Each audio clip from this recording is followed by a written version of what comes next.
Allah, apabila kita katakan Allah, wa huwa lafzul jalalah, dan kata Allah tersebut merupakan lafaz atau ucapan jalalah yang tinggi. Al-masunu, yang terjaga, isman, baik secara nama au laqaban atau gelar au kunyatan atau secara nama panggilan. Bagaimana secara nama? Secara nama karena nggak sama dengan nama makhluk, maka terjaga. Secara laqab ya karena tidak boleh Allah dipanggil laqab. Secara kunyah ya karena nama Allah itu bukan kunyah. Bisa dipahami? Wal masunu jalalan wa kamalan, dan juga terjaga secara ketinggian dan kesempurnaan. Artinya Allah memiliki sifat yang agung, sifat yang tinggi, dan tidak boleh direndahkan. Maka fal amru lahu, maka perintah itu milik Allah. Wan nahyu minhu, dan larangan itu datangnya dari Allah. Kenapa? Karena jalalun wa kamalun, tinggi dan sempurna. Setiap yang tinggi dan yang sempurna, maka dia punya perintah, maka dia punya larangan.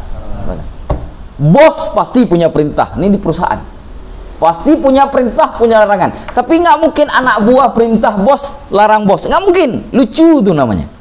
Maka dalam usul fiqih, kata al-amru, perintah dalam usul fikih, kalau datangnya dari atas ke bawah disebut perintah.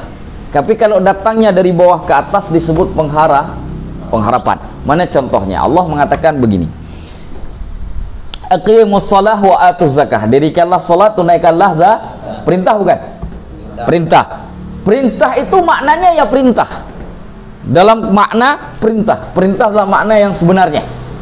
Tapi nanti ada perintah yang bukan dalam makna yang sebenarnya, tapi perintah dalam makna pengharapan. Mana? Seperti kita perintah Allah, Allahumma firli dunubi, ya Allah ampunkanlah dosaku. Perintah bukan itu?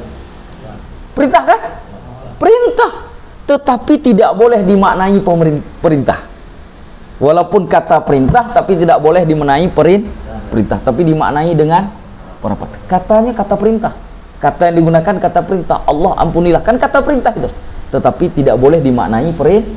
Kenapa? Karena kita di bawah, Allah di atas derajatnya. Tidak boleh kita merintah Allah. Jadi maknanya apa juga ketika kita katakan Allahumma firli dunubi, ya Allah ampunilah dosaku. Maknanya, ya Allah kuharapkan kepadamu agar engkau mau menganugerahkan ampunan kepadaku. Begitu maksudnya. Bisa dipahami? Kenapa? Fal amru lahu wan nahyu minhu. Maka perintah itu milik Allah, larangan itu datangnya dari Allah. Wal amru wan nahyu, perintah dan larangan, yataharrakani, keduanya bergerak, min khilali asma'illahil husna, melalui nama-nama Allah yang baik.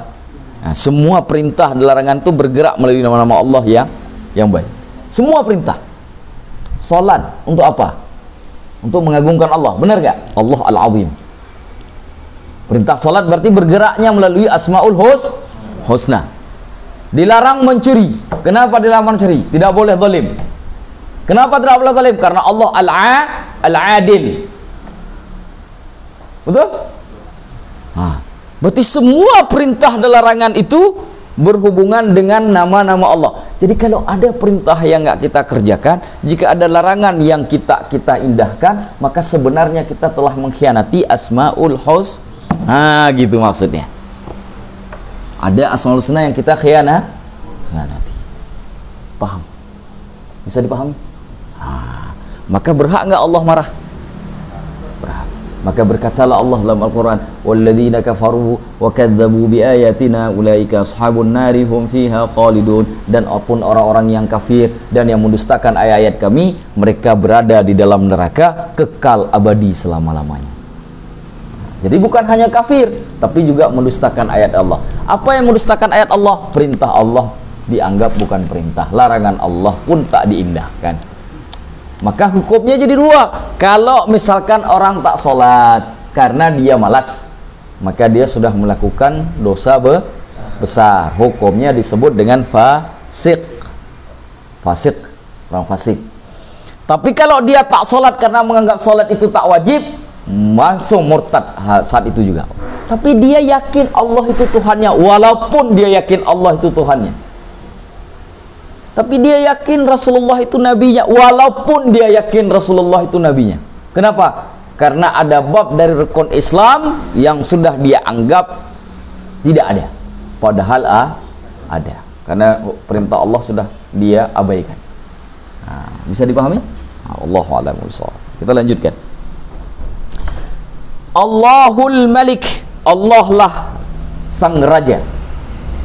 Ya, kalau bahasa orang Melayu, raja di raja. Al-Malik, raja di raja. Raja di raja itu artinya raja di atas raja. Huwal Malik. Kenapa disebut Allah Al-Malik? Allah raja. Huwal Maliku likulli syai'in, dialah yang memiliki segala sesuatu. Nah, makalah kalau Allah memiliki segala sesuatu, maka Allah lah raja di raja. Nah, tidak ada lagi kekuasaan yang lebih besar dari kekuasaan yang Allah miliki. Wal mutasarrifu fi kulli syai'in, melakukan apapun yang diinginkan oleh Allah. Al mutasarrif fi kulli syai'in, pada segala sesuatu. Wal qabidu ala kulli syai'in, menundukkan atas segala sesuatu. Wal mudabbiru li kulli amrin, dan mengatur segala urusan. Hadhil qadaya, permasalahan-permasalahan ini tahtaju, membutuhkan ila dzatillah, kepada zat Allah ma'a sifatihi, bersama dengan sifat-sifatnya. Lihat, ketika dikatakan Allah mengatur, berarti ada yang diatur kan? Ada yang diatur.